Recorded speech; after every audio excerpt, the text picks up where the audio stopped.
I'm here really to talk about the practicalities.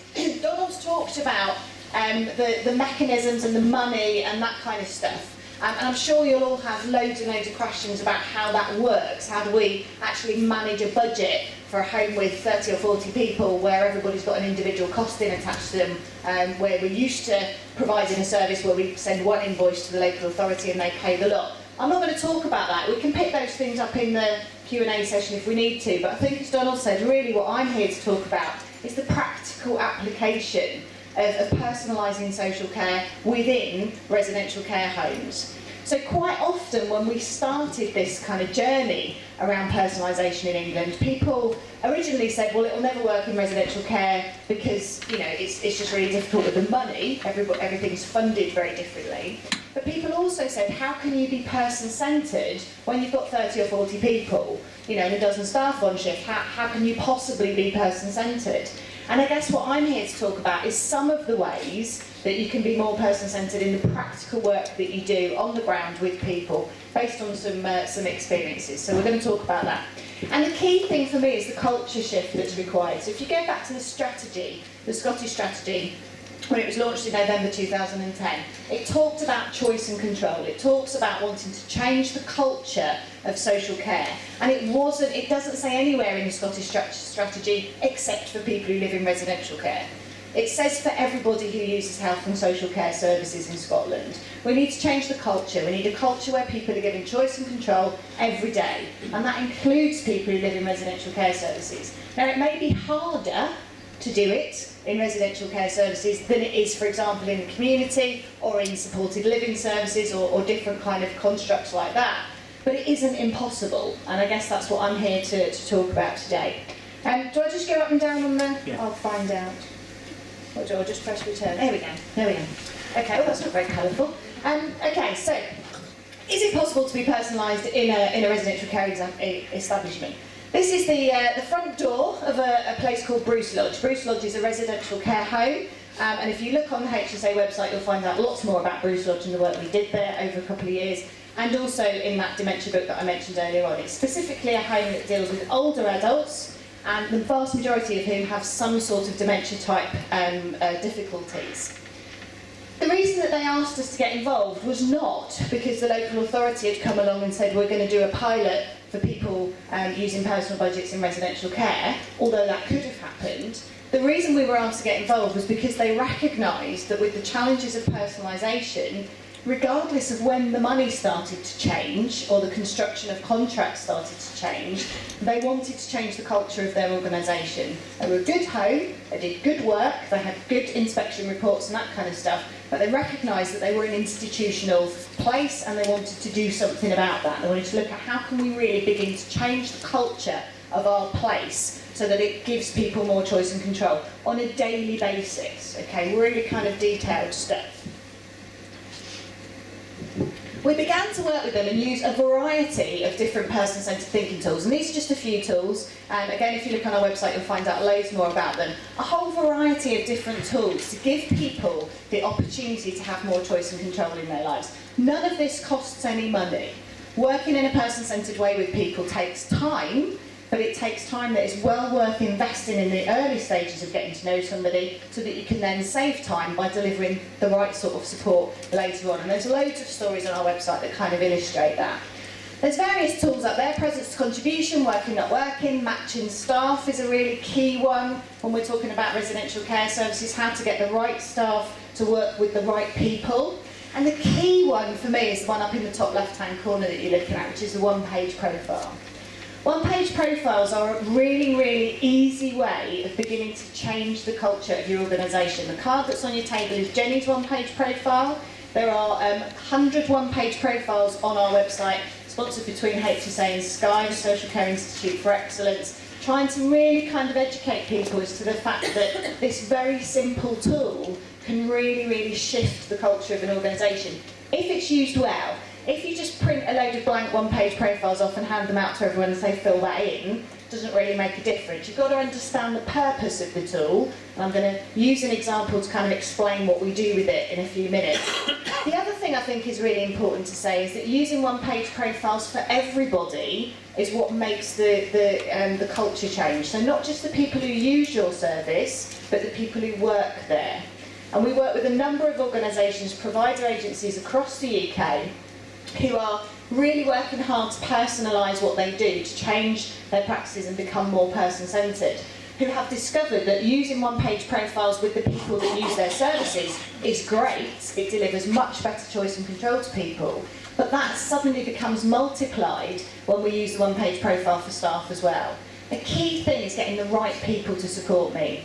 If you think about it, one of the things I quite often do with people when we think about matching staff is think about being stuck in a lift. Imagine you're stuck in a lift with somebody and you had a choice over who that person would be. I mean, apart from the fact you might choose your favourite dishy celebrity, there would be particular characteristics or personality traits that you would like the person you were stuck in a lift with to have, and they're all different for all of us. So I'd quite like to be, I'm an optimist, I'm a glasses half full person. It would do my head in if I was stuck in a lift with somebody saying, oh, we're never going to get out, it's all going to be terrible, we're doomed. I would like somebody who shared my enthusiasm and optimism and said, isn't it great that we're stuck in a lift, because we've now got an opportunity to think about something else or get to know each other or something like that. I'd love to be stuck in a lift with somebody who wanted to have a good old argument or debate, probably about politics. Donald left me alone for 5 minutes this morning on the table and I got them all talking about the referendum, what they're going to vote, yes or no, because I love a good argument and I love to hear people's views. Some of you might be sitting there thinking, oh my God, I couldn't bear to be stuck in a lift with somebody who wanted to talk about politics. What a nightmare. Being stuck in a lift with somebody for an hour who has all the characteristics of someone that you wouldn't want to be with would probably be bearable. You might come out feeling really, really grumpy and you know, really kind of cross and have emotional responses to that would then last for the rest of the day. But imagine if that person, the person who meets all the characteristics of someone you would not wish to be stuck in a lift with, was coming into your room every morning to get you washed and dressed. Imagine if the person that was helping you to clean your teeth, have a shave, get your clothes ready, have a wash, put your deodorant on, all those kind of things, was someone you wouldn't even want to be stuck in a lift with.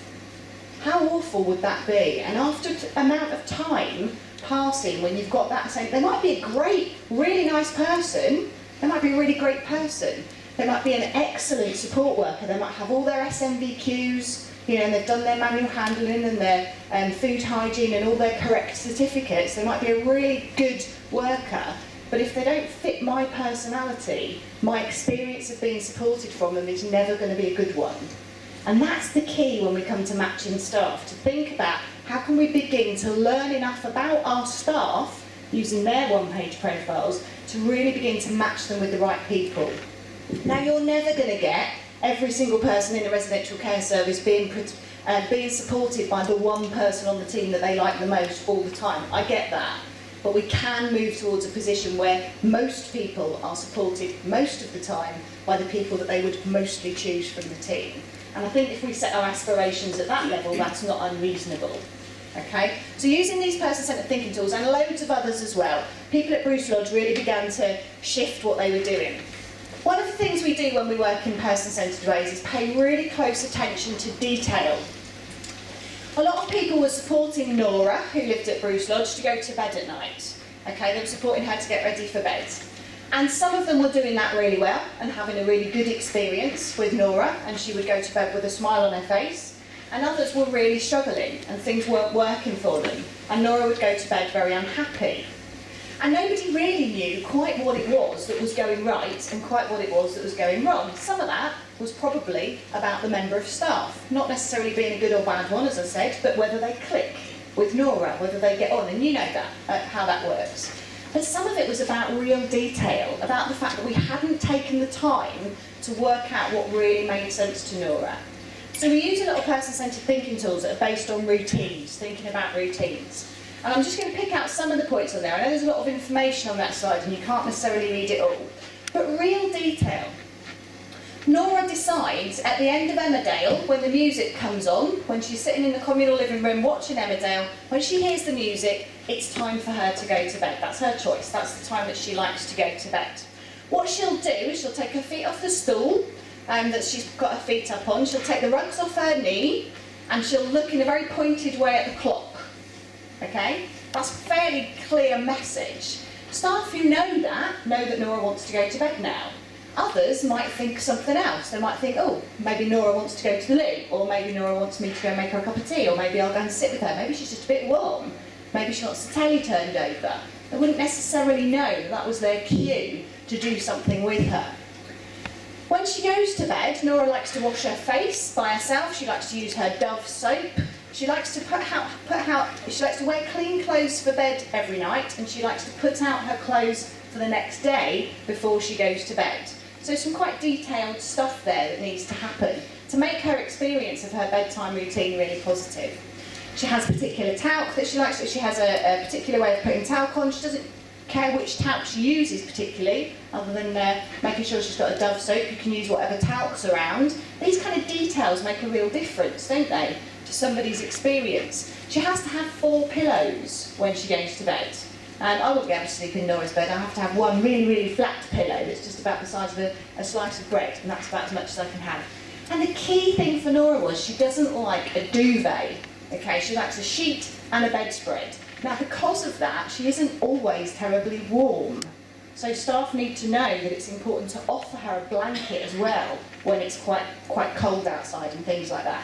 And she likes to have her lamp on the bedside staying on all night. You know, quite a lot of detail there. What we do there is we gather the information about what's important to Nora, and then we add to it what you need to do if you're a member of staff supporting Nora. So what's the detail around what you do? And there's detail there which says, support Nora to get up at 7:30 when Emmerdale finishes and go to bed.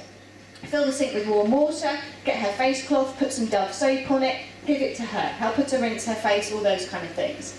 And make sure that she doesn't use any creams, but she likes to put her talc on. Make sure you've offered her a choice of nightie. Make sure you've helped her to put her clothes out for the next morning. These kinds of things are really important to Nora. And it's really, really important that we leave Nora's light on when we leave the room. Now, some people like that, some people don't. It's a really tiny detail that can be looked over by somebody, but can actually make a huge difference. So using that real detailed thinking is really, really important. I'm sure you do a lot of this already. Kind of here teaching some of you to suck eggs, I'm sure, but it's about talking about the importance of these things. This is Arthur. Arthur doesn't live at Bruce Lodge, he lives in his own flat, but he is supported by a staff team. They have a domiciliary staff team that go out as well and support people into the community. Arthur very nearly lived at Bruce Lodge because there was a review held with his social worker and his family and various different people and the GP, and people really felt that what Arthur needed was a residential care placement. But Arthur was really adamant that he didn't want to go into residential care, okay? I'm not suggesting that any of your places that you run aren't wonderful places to live, but not everybody wants to live in them. Some people want to live at home. And for Arthur, the important thing was that people couldn't see how he could live in the community and remain safe. Okay, what people were seeing, the evidence of what was going on with Arthur was he needed to go into residential care. To use Donald's phrase that he talked about earlier on, he had been assessed as needing residential care.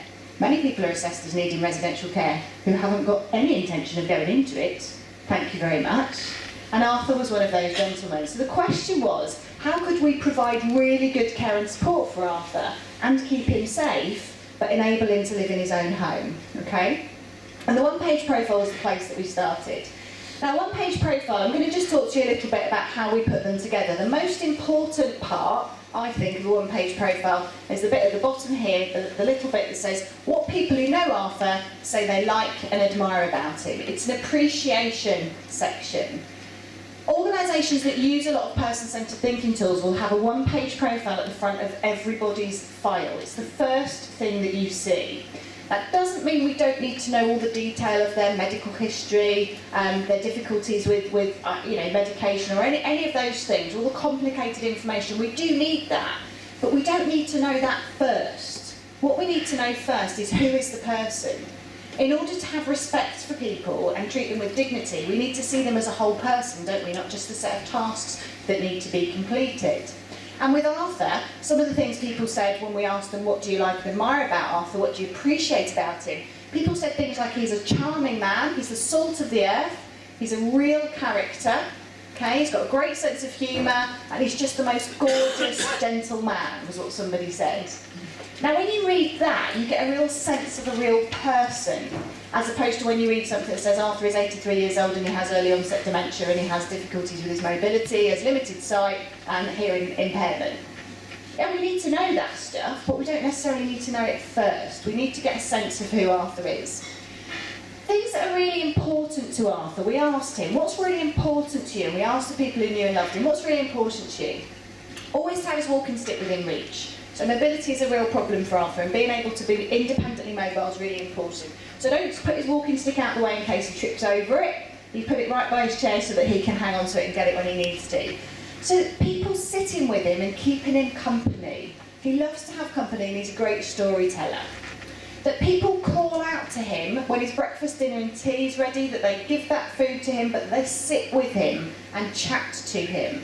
Okay, so they're not just giving him a meal and then walking away. They actually sit with him. He likes mealtimes to be a communal experience. Sally and Stephen, his relatives, he likes to see them on a regular basis, listen to his stories, but only talk about the war if he instigates it. So that's quite an important thing, because what we know about Arthur is he loves talking about the war. He was involved in tanks in the war, and he likes to talk about all the different tanks and things. But what we've learned over the years is that if you instigate that conversation when he doesn't necessarily want to talk about it, that might upset him. So you need to respond to it rather than proactively kind of talk about it. He also likes talking about old boxers, the old boxers. He likes to know if anything that's happening is going to be different to his morning routine. He loves to have a £10 note in his top pocket, okay, just in case he needs it. £10 note in his top pocket, really important to Arthur. And he must wear his wool bob hat, okay, you can see him there with it on in the picture. He gets really fed up with people who say, let's take your hat off, Arthur, it's really warm in here. You look really warm, let's take your hat off. Gets really fed up. So knowing all of that information about Arthur is really helpful, but knowing what to do with that information is what we need to move on to next. And the next section is how best to support him. Arthur has a lot of worries. He worries that he's very ill and that people aren't telling him what's wrong with him. So it's really important that you give him lots of reassurance and tell him he's just getting old. You're just getting on, Arthur. And then he'll have a good laugh about that. He finds that amusing. You need to explain really clearly what's going to happen to him and give him lots of advance information. He has very little vision, and one of the things that wasn't working really well with Arthur was that when staff were going in to support him, sometimes he was lashing out at them with his walking stick. He thought they were burglars. Okay? So when you go in, it's really important that you call out. He sleeps really deeply, and sometimes the first he knew that his support worker had arrived was when they came up to him in bed and gave him a bit of a shake to wake him up. I think I'd probably swing my walking stick at people too. So, you know, these are the things, the real detail that needs to be understood. He's very frightened of being put in a home, and it's really important that we give him lots and lots of reassurance, okay? So these things are really important. So that's our one-page profile which got us started, okay? It gives us a really rounded impression of the person, but there's more to it than that. When we come to actually plan the support, we did a process called what's working and what's not working, and the first thing that we do is look at it from the individual's perspective, and then we look at other perspectives, and by doing that we build up a picture where there's a shared agenda, where there are things that we all agree need to be different, and where there's difficulty, where there is a difference of opinion, where we can then begin to decide, well, what do we do about that stuff? So things that were working really well for Arthur: living in his own home, having his family visiting, going to Stephen's house for tea every Friday. These things were working really well for Arthur. However, there were a number of things that were not working well for Arthur. People telling him to take his hat off, and staff taking his £10 note out of his top pocket and putting it somewhere safe. Remember I said Arthur has early onset dementia? He can't remember where his £10 note is. He would often spend hours crawling around on the floor looking for his £10 note, because some well-meaning member of staff, very nice person probably with great intentions, thought that's going to get lost, took it out and put it safely in a drawer. And then Arthur would spend hours crawling around looking for it because he forgot that it was in the drawer, and he would never have put it in the drawer. He keeps it in his top pocket. So really, really important stuff. Not seeing anybody between breakfast and tea and being left a sandwich for lunch was not working for Arthur. Arthur's got a big thing about having his meals piping hot. Okay, he likes to have piping hot meals. So if you just come in and cook him a meal and then leave it and go, chances are by the time he gets around to eating it, it won't be piping hot. He was actually chucking his food out the back door, and the sandwich wasn't interested, chucking it out the front door. Eating alone was really not working for Arthur. He had a real fear of being put in a home, and he was very confused, and these things were not working. But he talked to his family and said, what's working for you? And they said visiting and speaking to Arthur regularly and having Arthur visit them was working really well. They were really happy with the amount of input that they had with Arthur. So we're not talking about a family that were under deep distress and needed, more support or anything like that. Very happy with what they were providing with Arthur. However, they did have some concerns. Arthur going out alone at night was a worry of theirs, the potential that he might. It wasn't something that had happened very often, but usually when it did happen, it would be because he was confused about something. Somebody had maybe left and said he was going somewhere the next day that he hadn't heard about before, and he would get confused and upset and go out looking. Or, for example, if someone had taken his £10, he might go out looking for where that might be. Being confused, they were worried about. And also they would get phone calls from Arthur at odd hours, usually saying, do you know where my £10 note is? I can't find it. Okay, so really key things like that. From the staff's perspective, what was working was calling out to Arthur when he's in bed, letting him know that they're there, so he's not whacking them with his walking stick anymore, and having the keys to Arthur's flat, so being able to get in, not having to wait for him to come and let them in. They were worried about him going out at night, and they were worried about his confusion. Now because you're all very practical people, because you're people who work in residential care services and things like that, you're already thinking of what we can do about all this stuff, aren't you? Which is really good. I'm just going to tell you a few things that we actually did. Some really simple solutions. Wake him up in the mornings by calling out from the front door. Give a big yell, hi Arthur, cooey, I'm here, so that he would begin to wake up and rouse before you get to the bedroom door. Never, ever, ever take his £10 note out of his pocket. A couple of other things. What we thought about was how can we use the resource that we've got differently? So we knew it wasn't working for Arthur having lukewarm meals and having to eat them alone. But we also knew that we only had a limited time to spend with him.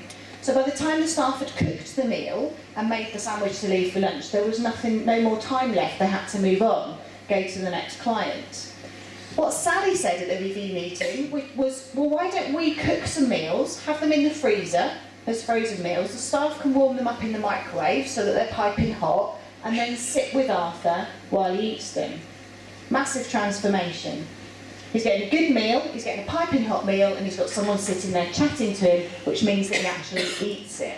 And another really simple thing that we could do was put a mat sensor at the door to notice if he left the house at night. So a sensor that by the front door that activates after a certain time of night and stops in the morning, because you don't want it going off every time someone comes in during the day.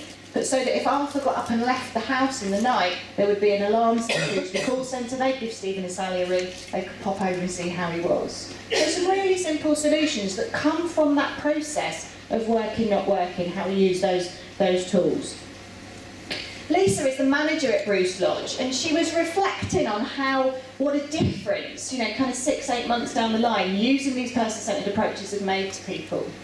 It really made a difference to the staff and the people who live here. She said she was surprised at what a big difference it had made, but crucially for me, she said our culture has changed. We used to be very task-focused. I was talking this morning on the table when I was sitting there about the first job I ever had, working in a residential care home for older people, and being told that it was toileting time. We have to toilet everybody now, and then we have to give them all their cup of tea.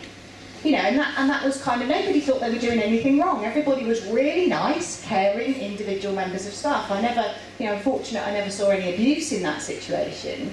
But actually nowadays, we know that's really not good, isn't it? And we wouldn't dream of having a home where we said, right, it's toileting time, at such and such time for everybody. That's so very institutional. So what Lisa said was, our culture is beginning to change from being very task-focused to thinking about people and what matters to them, to enabling them to be supported in ways that really matter, that really make sense to them.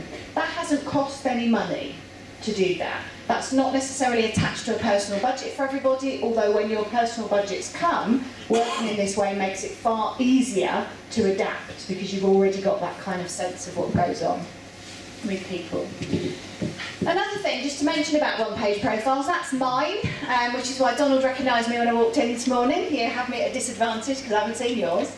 And one of the things that I think is really important is to remember John O'Brien, who's a great thinker and a person who's been around in particularly learning disability services, but person-centred thinking for a lot of years, said, you can't do this work with other people if you haven't done it for yourself. I do a huge amount of training on person-centred thinking and working, and I always get people to practice the tools on themselves, on somebody at their table.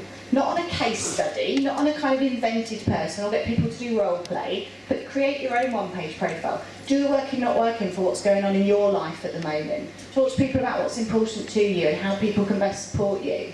And some people find it really uncomfortable, but hang on a minute, we do this to other people all the time. It's only right and reasonable that we know what it feels like to be the person that's being asked the questions. So at HSA, we all have a one-page profile. We update them every year, and sooner if we need to. And what that does is it enables us to understand bits about how people communicate. So Donald was introduced to me through my one-page profile. It was emailed through, and if he'd read it, which I'm sure he did, he would learn that the best way to communicate with me is by text message. Okay, you can email me, and I might get it eventually, but I don't go online every day, but I've always got my mobile phone with me, and I always reply to text messages. It's a really simple piece of information, and it enables people to work really well together. So we do them for ourselves as well as for the people we support, and it enables us to match people really well. Sometimes when we talk about personalising support for people in residential care, it just feels a bit too risky. And one of the things I do an awful lot of is working with people around risk enablement, and thinking about the kind of challenges around how do we give people better choice and control and balance our duty of care to support people and keep them healthy and safe. And it is a balance, isn't it? Because we do have a duty of care to help people to remain healthy and safe, but we also need to enable people to live their lives their way. There's no point being healthy and safe and miserable, is there? And actually a lot of people in residential care homes are healthy and safe, not terribly happy. Okay, not everybody. I'm sure most people get a really good experience, but some people can be really miserable. So this is a little slide. The picture there is of people having a tea dance, and I'm not terribly happy with it because they're quite elderly people. And the story I want to tell you is about a person who isn't an elderly person, or she wasn't at the time. It's a lot of years ago now. But she was a lady called Josie that I worked with. I used to work for a large provider organisation in England and be the area manager for all our services across Cumbria. So as Donald mentioned, I've come up from the Lake District today. And one of the people in one of our services was a lady called Josie. And it was a residential care service for people with learning disabilities. Josie had a learning disability, and she lived in this residential care service with 4 or 5 other people. And one of the things that Josie really loved to do was to go to the tea dance at the local church on a Wednesday afternoon. It was a Wednesday afternoon she used to go. Absolutely loved it. She used to come home singing all the old-time musical songs. She used to dance around the kitchen for a couple of days, really. Something that really mattered to her. It was a real high point in her week. She also went to a day centre, did a variety of other activities, but basically this was her high point in her week. We knew it was really important to her, but Josie didn't have a one-page profile or anything like that, and it didn't say, there was nothing really clear. It was part of her activity plan, but it wasn't something that jumped out at you as really important to Josie to go to the tea dance every Wednesday. Because of that, one week, I can't really remember what happened. I think maybe we didn't have a driver on shift, and so Josie didn't go to the tea dance. And then I think maybe the following week, perhaps Josie was a bit under the weather, and she didn't go to the tea dance. And then maybe the week after that, somebody else in the house was having a bit of a bad day, and the staff needed to stay there and support each other to support that other person, and Josie didn't go to the tea dance.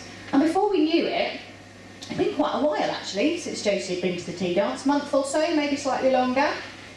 Having a team meeting, and the staff said, we're a bit worried about Josie, she seems really down.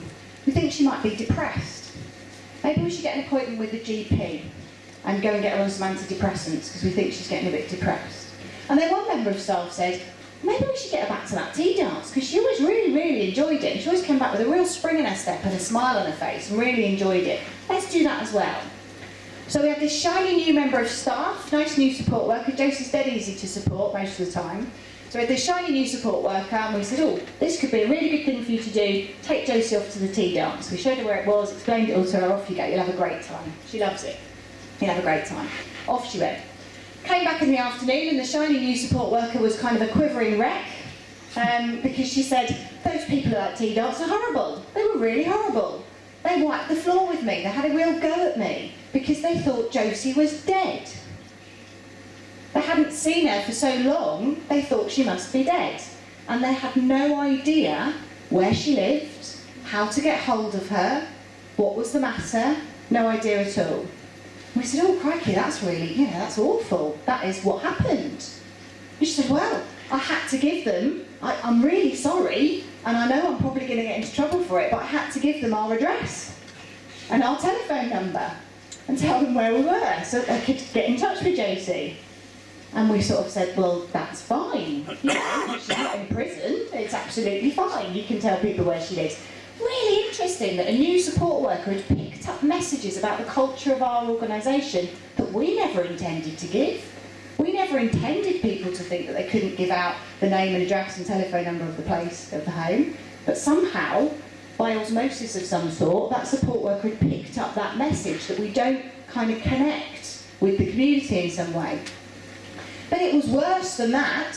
There was this particular couple who said, look, here's our phone number. If you're ever stuck for a driver or stuck for a member of staff, give us a ring. We'll come and collect Josie. Great, I said. Result. That's really good. And the staff team looked at me and said, but we can't let them do that.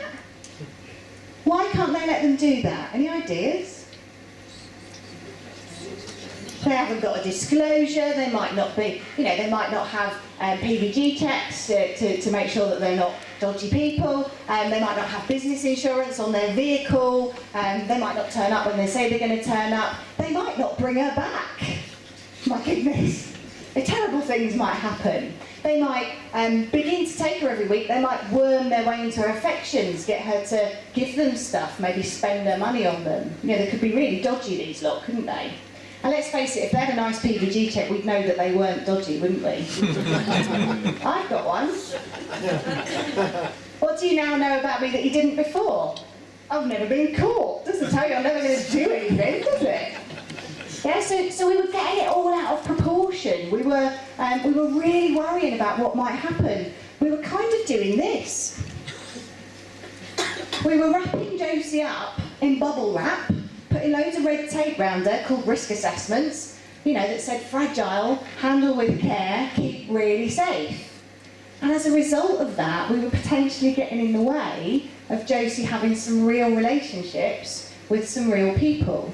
Okay? Because the reality is, the chances are they probably weren't dodgy. They were probably really nice people who just really enjoyed Josie's company and wanted her to be at the tea dance with them on a regular basis and were willing to kind of put themselves out a little bit. So what we knew we needed to do was to find some sort of balance. And you wouldn't believe the conversations at the staff team, I won't go into all the detail, but we had lots of conversations. Some people were easier to convince than others that this was a risk worth taking. And we thought, well, how can we achieve the balance? We won't just ring them up next week, say, come and get Josie, ta-ta, wave her off on the doorstep. That would be great. That would be negligent, wouldn't it, to do that? But equally, we won't insist that they fill in a load of forms, apply to be registered volunteers, fill in a PVG check. We'll never see them for dust. They just want to do a favour. So we needed to find a compromise. The compromise was that we asked the people if they would mind coming to get Josie and taking a member of staff along too. Because we felt it would be great if a member of staff could give them some support to help them understand one or two little foibles of Josie's that they might just struggle with if they didn't understand what it was she was trying to get them to do or help them with. And we went along with them for a while. And then we made sure that if they came to pick Josie up, we would go and collect her at the end of that. So Josie got her lift there with her friends, but she got collected and brought home. So we put a load of little steps in that we could help to make it safe. So we didn't wrap her up in bubble wrap, but we did take our duty of care seriously. Okay, we saw it as an incremental process. Really, really importantly, what happened as a result of that was that Josie was enabled to develop a real relationship with real people. And I don't mean that your staff are plastic, but the reality is, how many people in this room, I have done this, have left a service where you've worked for many years and you're very close to the people who live there and you say, I'll be back. I'll come and visit. How many people have done that? Did you? Do you still? Do you remember their birthday? Send them Christmas cards like real people do? No, you might have great intention, but actually staff move on. Staff get other jobs, staff move on. If the only people in your life are paid to be there, you are incredibly vulnerable. We need real relationships in people's lives. Because being dead and happy is incompatible, obviously. We wouldn't have wanted to just wave Josie off on the doorstep and discover that actually the guy that was giving her a lift was a mass murderer, and we was on what's that, Crime Watch programme, and we hadn't bothered doing any research at all. That wouldn't be any good. However, alive and miserable is utterly unacceptable. And that's the balance that we need to try and strike, isn't it? It's saying, here's somebody who has a right to a real life. Some of that's going to be risky. Let's try and balance those two things together. Person-centred thinking tools can really help with that. So we have a person-centred approach to risk. That's our risk squiggle, we call it, on the left-hand side there, which is a really clearly defined process that walks you through a set of person-centred thinking tools, an approach that enables us to really think through risky situations carefully and in a person-centred way. It also provides you with a lovely audit trail so that you can demonstrate to your inspector that you thought through the risk. It doesn't say risk assessment anywhere on it, but that's what it is, because we all know that risk assessment is a thought process, isn't it? It's not a form, it's not a piece of paper. You might use a piece of paper to record a risk assessment occasionally, but actually risk assessment is what goes on in discussion, in thinking, in planning, in working with somebody. We also have our world famous, or possibly not, Happy Safe Grid, which does exactly what it says on the tin. It helps you to think about whether the solutions and strategies that you're coming up with are going to enable the person to be happy and safe. Because at the end of the day, we want people to be both. We don't want people to just be safe. And we don't want people to just be happy, because that could lead to difficulties. We need that balance. So the person-centred approach to risk really enables us to think through some of this stuff. And certainly for Josie, had we had an approach, and certainly that provider does now, had we had an approach where we worked through risk management in this way, we probably wouldn't have got ourselves quite so tied up in knots about the lovely couple who wanted to support her. And I think that probably the thing to remember is that connections really matter to people. And quite often when people come into residential care services, those connections are very easily lost. And that might be because staff don't see it as their job to help people to maintain relationships. I work in a lot of residential homes where people, and supported living services, where people talk about people's relatives. Well, they only ever come at Christmas or at reviews. And they don't really ring up. They maybe send birthday cards. And I say, all right, and how often do you ring them? Well, we ring them when we've got something to tell them, or ask them, or invite them to a meeting. How often do you ring them just to say, hey, guess what? Josie came back from the tea dance today with a great big flower in her lapel, because they'd had flowers on the table and she liked one so much she nicked it. How often do you ring people's relatives just to tell them that? Just to share something funny or nice that happened and maintain that connection?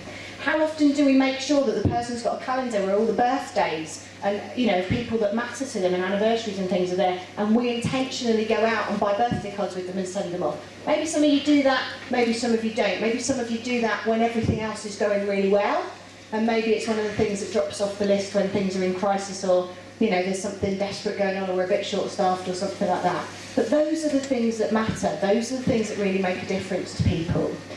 Being connected to our communities matters even when we're in residential care. The reality in terms of personal budgets was really interesting with Josie, because 6 months down the line, 6 or 7 months down the line, Josie was actually being supported by her natural support every Wednesday afternoon.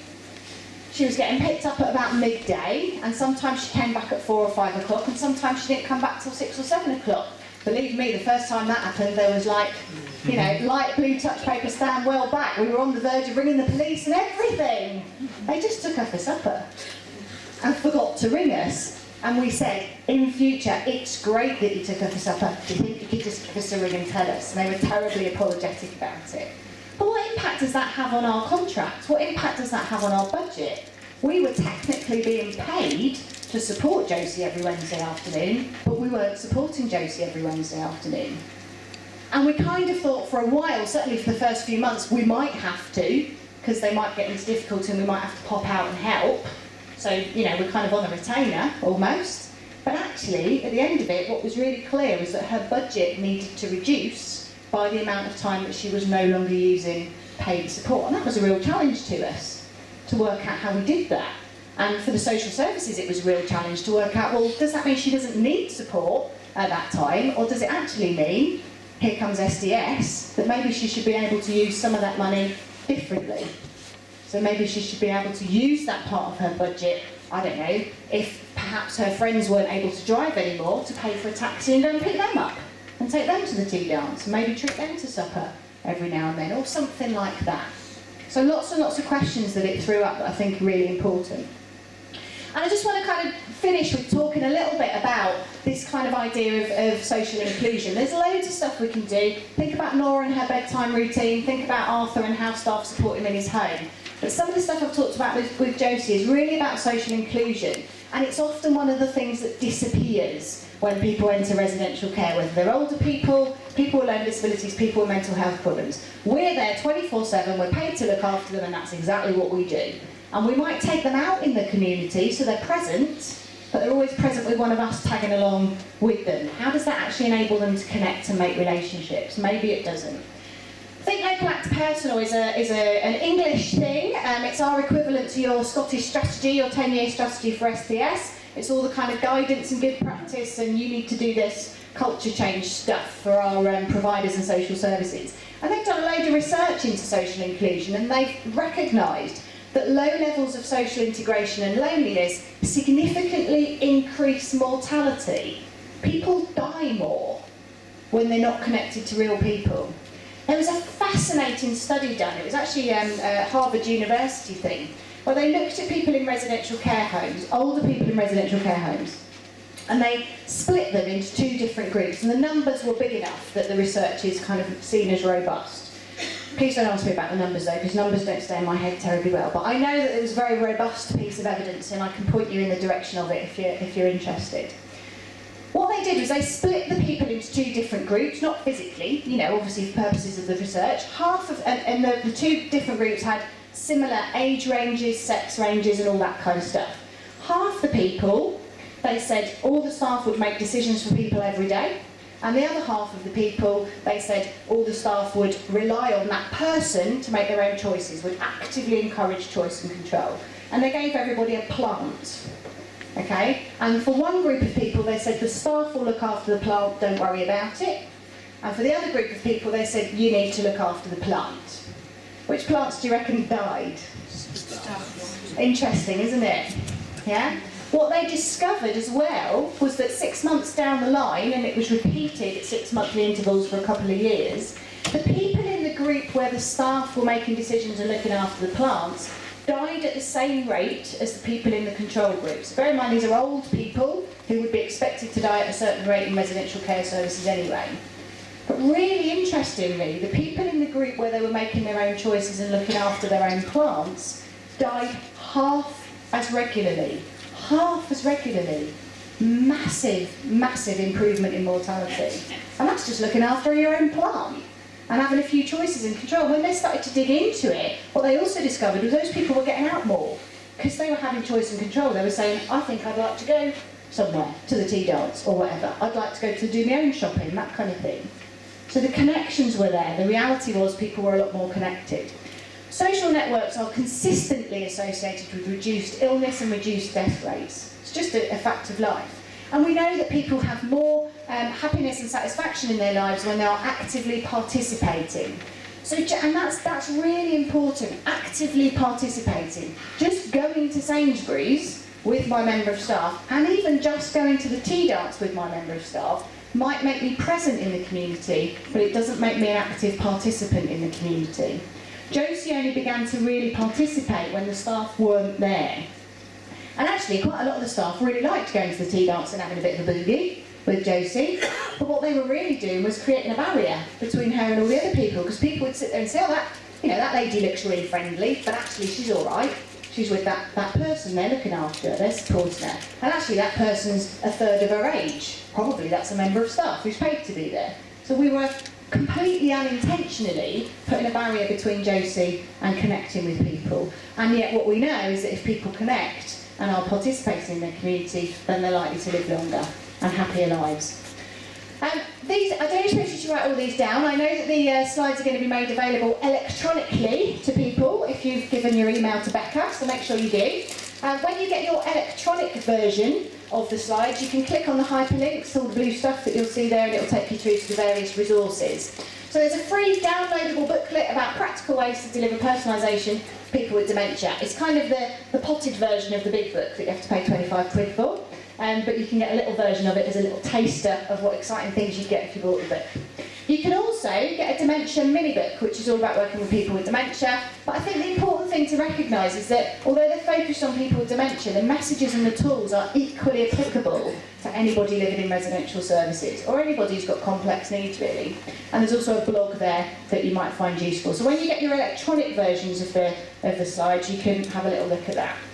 There's some really good resources there. We have a self-assessment tool called Progress for Providers. That's the one that's specifically for care homes with people living in care homes. There's also one for provider agencies that provide domiciliary care. There's one for working with children and young people. Progress for Providers for all sorts of different ways. And there's our book that I've been talking about. And also, Thinking and Planning for the End of Life, Living Well, is a tool that Helen Sanderson Associates developed with Lancashire County Council, and actually is a person-centred process for helping people to think through what their wishes are for their end-of-life stuff. So working with people with terminal illness particularly is where it came from, but actually it's really useful for any older person to be thinking about. It's a really, really good resource. And I just want to sort of end by saying, if you always do what you've always done, then you'll always get what you've always got. So if you think that you've got fantastically perfect services that are delivering an excellent level of person-centred care to everybody in your service, don't do anything differently, because you've obviously cracked it. If, however, you think there's a little bit of room for improvement, even if it's just for some of the people, some of the time, you need to do something differently. Just thinking about it, having conversations about it and hoping it will get better isn't going to make it happen. You've got to do stuff. And that stuff might be as simple as downloading the one-page profile and getting that used within your services, within your